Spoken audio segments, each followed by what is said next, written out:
পারবা ইনশাআল্লাহ? এই যে পারবা? তাহলে কিন্তু ছোট বাচ্চা ও যদি পারে সিরাজগঞ্জে ব্র্যান্ড তার প্রমাণ হয়ে যাবে যুবক ভাড়া, ঠিক কিনা বলো? আসো। আরে বেটা দৌড় দিয়ে তোর বিয়ে হবে না দৌড় না দিয়ে? মাশাআল্লাহ মাশাআল্লাহ। আসো বাবু, তুমি এই পাশে আসো, এই পাশে আসো। এই যে হ্যান্ড মাইকটা কোথায়? হ্যান্ড মাইকটা দাও, সালাম দাও সবাইকে একটা। আসসালামু আলাইকুম ওয়া রাহমাতুল্লাহি ওয়া বারাকাতুহু। আরে ভাই, আপনারা ওকে অ্যাপ্রিসিয়েট করবেন। ও যখনই উত্তর দিয়ে দিবে, 1 নাম্বার নিয়ম, আপনারা সবাই মিলে বাঘের মতো বাঘের কণ্ঠে বলবেন। বলেন সবাই মারহাবা। আরেকবার বলেন সবাই মারহাবা। এই পিচ্চিকে আমরা ওয়েলকাম জানাই। আল্লাহ ওকে উত্তর দেওয়ার তৌফিক দান করুন। পড়েন সবাই আমিন। ওকে আমি খুব সহজ ভাবে প্রশ্ন করবো, আশা রাখবো সে পারবে। বলো তো, আমার নবীর গায়ের চামড়ার রং কেমন ছিল? পারবে? সাদা সুন্দর না লাবণ্যময় সুন্দর? বলো সবাই। এবার বলো, আমার নবী কি দেখতে লম্বা ছিলেন, উঁচু ছিলেন, না মাঝারি গঠনের ছিলেন? মাঝারি আল্লাহ বলেন সবাই মারহাবা। এবার বলো, আমার নবীর চেহারায় দাড়ি কি ছোট ছিল না চাপ দাড়ি ছিল? আপনারা বলুন, ও পারবে। ওর গায়ের শক্তি বলছে সিরাজগঞ্জের যুবকরা, বাচ্চারা, একটা বাঘের বাচ্চা এরা। এবার তুমি একটু বুঝে শুনে উত্তর দাও। নবীর চুলের যে কাটিংটা ছিল, কাটিং এর নাম কি ছিল? আরে বলেন সবাই মারহাবা। এবার বলো তো, নবীর হাতের তালু কেমন ছিল? নবীর হাতের তালুটা এটা কি শক্ত ছিল না মুলায়ম ছিল?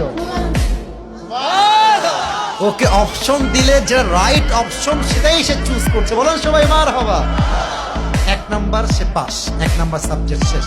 2 নাম্বার বলো তো, আমার নবীর সম্মান আল্লাহ বোঝাবার জন্য যখন মালাকুল মউত নবীর কাছে আসলেন, নবীর রূহ কি এসেই কবজ করলেন, নবীর কাছে পারমিশন চাইলেন? বলেন সবাই মারহাবা। আচ্ছা বলো তো, নবীর আদর্শের ক্ষেত্রে নবী বাবা হিসেবে যখন ফাতেমাকে বিয়ে দিবেন, ফাতেমার কাছে এসে, এটা ওর জন্য বোঝা একটু কষ্টকর, তাই বোঝাবার স্বার্থে সহজ করছি। বাবা হিসেবে ফাতেমার কাছে এসে নবীজি কি বললেন বিয়ের ব্যাপারে? এসেই বললেন বিয়ে দিয়ে দিব, না তুমি রাজি আছো কিনা মা তাই বলো, কি বলেছেন? এর চাইতে সহজ আর হতে পারে না, ঠিক কিনা বলে? আচ্ছা এবার তুমি বলো তো, নানা হিসেবে নবী কেমন ছিলেন আমি বলার জন্য একটা হাদিস বলেছিলাম। যখন হাসান হোসাইন আসতেন নানার কাছে, হাসান আর হোসাইন সালাম দিতেন আগে না নবী নিজেকে সালাম দিতেন? আচ্ছা এবার বলো, নবীর কাঁধে যখন হাসান আর হোসাইন উঠে বসলেন, নবীজি কি ধাক্কা দিয়ে ফেলাই দিলেন না কি করলেন? দেন নাই। বলেন সবাই মারহাবা। তাহলে বাচ্চারা মসজিদে আসলে আমরা কি তাড়াই দিব না আদর করবো? কি করবো? ও নিজেই বাচ্চা। বলেন সবাই মারহাবা। এবার হচ্ছে শেষ কথা, শেষ ভালো যা, লজ্জা নাই। বলো তো, বউকে দেখলে আমরা কি বলবো? বউকে দেখলে আমরা কি বলবো? এই তোমার নাম কি? তাওহীদ ইসলাম, ইসলামের একত্ববাদ যে প্রমাণ করে, সে প্রমাণ করেছে আগামীতে ইসলামের জন্য কাজ করবে, ঠিক কিনা বলে?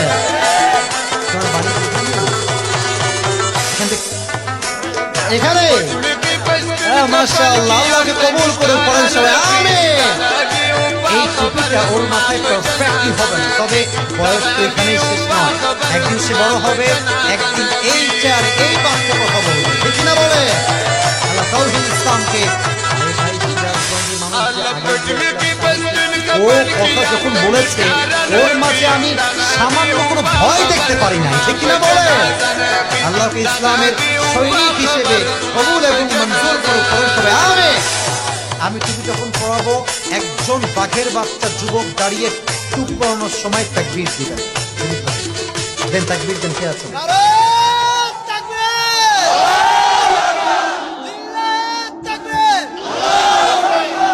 ওকে সুন্দর লাগছে না মাশাআল্লাহ দেখতে? আল্লাহ তাওহীদকে কবুল করে পড়েন সবাই আমিন। আল্লাহর মাকে, বাবাকে, পুরো পরিবারকে ইসলামের জন্য কবুল এবং মঞ্জুর করে পড়েন সবাই আমিন। তাওহীদ, তুমি ওখানেই বসে পড়ো, স্যারের পাশে বসে পড়ো। মাশাআল্লাহ। প্রিয় ভাইরা,